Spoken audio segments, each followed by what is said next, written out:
Bienvenue sur votre chaîne préférée Akhbar al-Blad de Hassan Atlemsan. Jabbar Mhenna, après les multiples échecs, une nouvelle stratégie qui commence par un vaste recrutement de mercenaires par les services secrets algériens. Si vous êtes parmi nous en train d'écouter la vidéo, faites-nous signe en cliquant sur j'aime. Vous pouvez également laisser votre message pour émettre votre avis, qu'il soit pour ou contre, et n'oubliez pas de partager la vidéo avec vos amis. Après avoir échoué dans toutes ces actions menées contre les opposants politiques et journalistes libres, les journalistes exilés à l'étranger, la Direction générale de la documentation et de la sécurité extérieure, que dirige le général-major Jabbar Mhenna depuis septembre 2022, vient de déclencher une vaste campagne de recrutement de mercenaires, des indicateurs et influenceurs en vue de son redéploiement à l'étranger et plus particulièrement en France.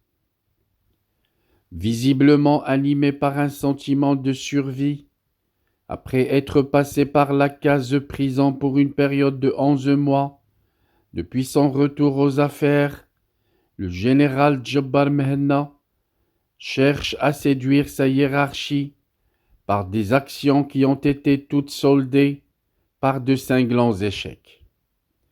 À commencer par le dossier dont le nom de code à la DGSE est Tournesol et qui concerne le journaliste Hicham Aboud, auteur de ces lignes, qui avait fait l'objet d'une tentative d'enlèvement et d'assassinat en novembre 2021 en France et en Belgique.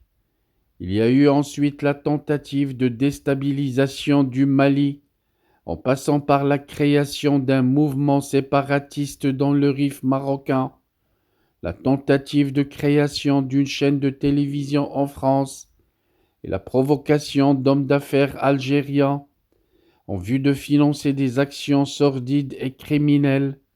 Les échecs de toutes ces opérations indiquent clairement que la DGDSE algérienne n'arrive pas à se placer sur orbite.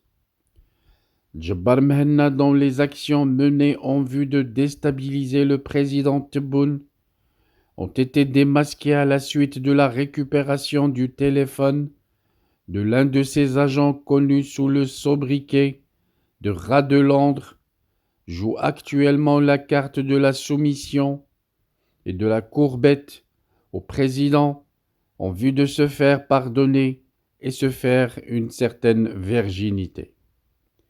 Il semble avoir réussi dans son entreprise, puisqu'on le voit depuis quelque temps s'afficher publiquement aux côtés du président Tebboune au cours de ses audiences accordées à des chefs d'État, tout récemment en recevant le président soudanais et l'imam de la confrérie Continia du Mali, Mahmoud Dicko, le 19 décembre dernier.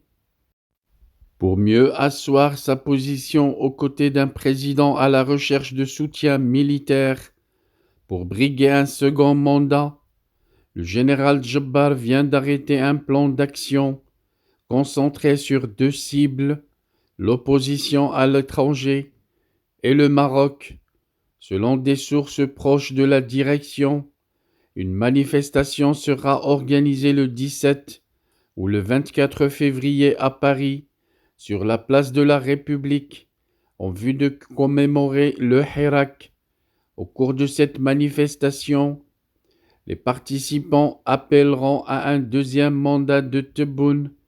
Ce plan a été soumis par le général Jabbar en personne à l'actuel locataire du palais Al-Mouradia, qui a donné son aval. C'est le colonel Fethi Moussaoui, le chef du bureau de sécurité à l'ambassade d'Algérie à Paris, qui va piloter l'opération sur place. Le second point du plan prévoit le recrutement de hackers sur le web dark d'origine pakistanaise, russe et chinoise pour pirater les messageries électroniques des éléments les plus en vue de l'opposition, pour identifier leurs sources d'information. Il sera également procédé au piratage des chaînes YouTube qui dérangent le régime algérien. Le plan élaboré dans la villa Dar al-Afia, transformé en siège du patron de la direction générale de la DDSE, sur les hauteurs d'Alger, réserve la part du lion à l'ennemi traditionnel, le Maroc. Un budget conséquent est dégagé pour la réussite des opérations qui seront lancées incessamment. Le président Tebboune et son chef d'état-major de l'armée, le général Saïd Chingriha, ont donné leurs accords. Quelques sites et réseaux sociaux contrôlés par les services secrets algériens ont commencé à fuiter quelques informations sur ce plan qui a tendance à appâter des sujets marocains par d'énormes sommes d'argent offertes sous forme de primes. Le plan anti-marocain dans ses grandes lignes tend à noircir l'image des services de sécurité du royaume chérifien et de l'entourage du roi Mohammed VI, en contrepartie de fortes compensations financières. À titre d'exemple, il sera offert 10 000 € à toute personne révélant une transaction d'armement secrète.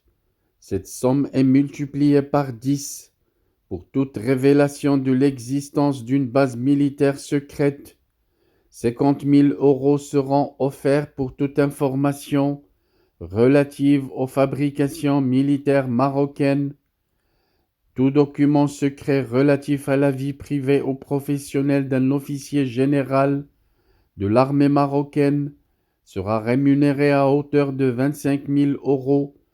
Tout agent fournissant une information sur les services marocains de sécurité sera récompensé par une prime de 20 000 €.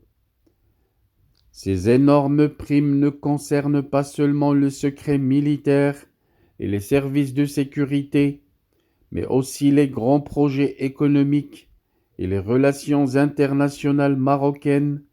Ce volet est rémunéré à hauteur de 25 000 €. Outre le recueil de renseignements sur les services marocains, le palais royal et les projets militaires et économiques, le plan de la DGDSE prévoit un budget énorme, sans précédent dans l'histoire du renseignement dans le monde. Les chiffres sont effrayants. Pas moins de 200 000 € pour le recrutement d'un officier de l'armée marocaine et 100 000 € un haut grade des services de sécurité.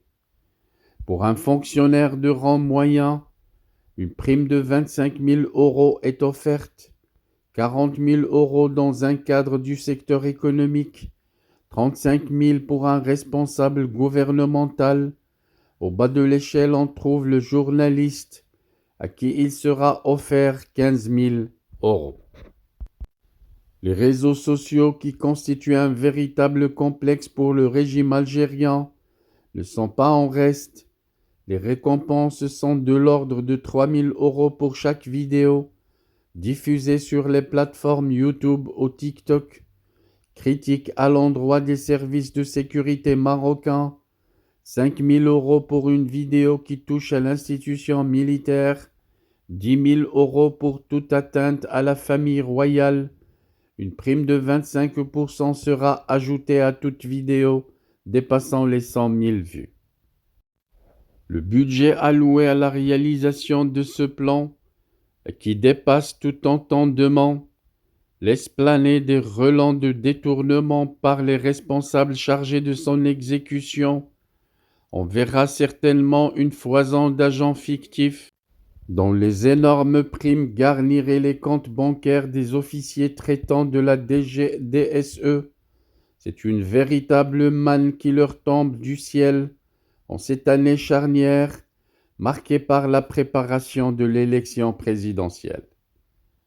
Les concepteurs de ce plan ne prévoient pas de sanctions contre les recruteurs d'agents fictifs ou les auteurs de faux rapports. Tout au plus, il est indiqué qu'il sera mis fin à la relation avec tout agent qui fournirait de fausses informations. Cela concerne les agents qui seront recrutés et non pas les officiers traitants. On relève aussi la volonté de création d'entreprises en Europe au profit des éventuels agents marocains. Ces derniers serviraient sans doute comme nom d'emprunte aux officiers de la DGDSE. On imagine mal ces derniers accepter jouer le rôle de simples caissiers. D'ailleurs, ce plan risque de connaître la même issue que les précédents.